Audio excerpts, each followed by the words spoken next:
அனைவருக்கும் வணக்கம். இன்றைக்கு இந்த பதிவில் கீவா ஜெகநாதன் அவர்கள் எழுதிய அதிசய பெண் என்ற சிறுகதையை பற்றி பார்க்க போகிறோம். அதிசய பெண். வித்யாதாரர் என்ற அறிவாளிக்கு வித்யாவதி என்ற பெண் ஒருத்தி இருந்தாள். அவர் தன் பெண்ணை மிகவும் செல்லமாக வளர்த்து வந்தார். வித்யாவதி மிகவும் அழகுடையவள். அவளை போன்றே அழகுடையவள் உலகத்திலேயே 2-3 பேர்களே இருப்பார்கள். அந்த அழகியை கல்யாணம் செய்து கொள்ள வேண்டும் என்று பணக்கார பிள்ளைகள் ஆசைப்பட்டார்கள். அரசகுமாரர்கள் கூட விரும்பினார்கள். வித்யாதரரோ சிறந்த அறிவாளி ஒருவனுக்கு அவளை மனம் செய்து வைக்க வேண்டும் என்று விரும்பினார்.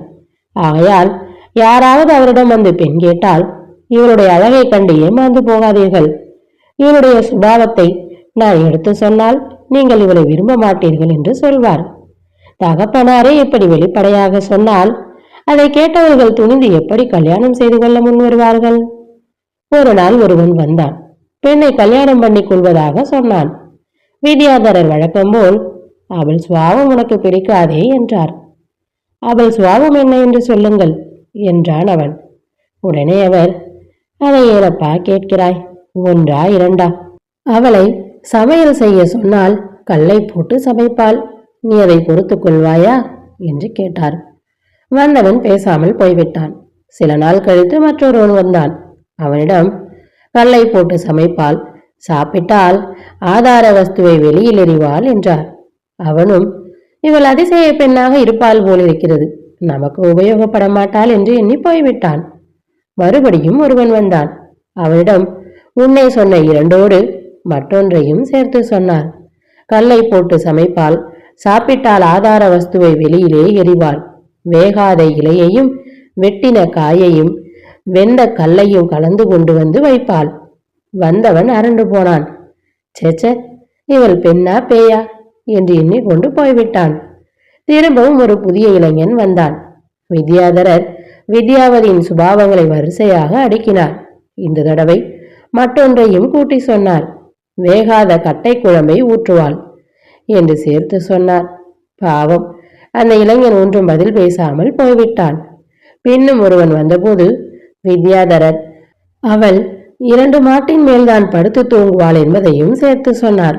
அவனும் வந்த வழியே போனான். பிறகு யாராவது வந்தால் கடகடவென்று இத்தனையும் ஒரு முறை சொல்வார். கல்லை போட்டு சமைப்பால், சாப்பிட்டால் ஆதார வஸ்துவை எரிந்து விடுவாள், வேகாத இலையையும் வெட்டின காயையும் வெந்த கல்லையும் கலந்து வைப்பாள், வேகாத கட்டை குழம்பை ஊற்றுவாள், 2 மாட்டின் மேல் படுத்து தூங்குவாள் என்பதை வந்தவர்களிடம் சொல்வார். அவர்கள் வேறு ஏதாவது கேட்டால், அவள் சுபாவம் இது, உனக்கு பிடிக்கமானால் சொல் என்று சொல்வார். வந்தவர்கள் போய்விடுவார்கள். இப்படியே பல மாதங்கள் கழிந்தன. கடைசியில் அறிவு மழகுமுடைய ஒரு கட்டிலங்காலை வந்தான். அவன் சுகுமாரன் என்று பெயருடையவன். வித்யாதரரிடத்தில் பேசிக்கொண்டிருந்தான். வித்யாவதியை கல்யாணம் பண்ணி கொள்ள வேண்டும் என்ற விருப்பத்தை மெல்ல வெளியிட்டான். அவர் வழக்கப்படியே அவள் செய்யும் காரியங்களை அடுக்கினார். இவ்வளவு அறிவாளியான இவர் மகள் ஒன்றும் தெரியாதவளாகவோ பொல்லாதவளாகவோ இருக்க மாட்டாள்.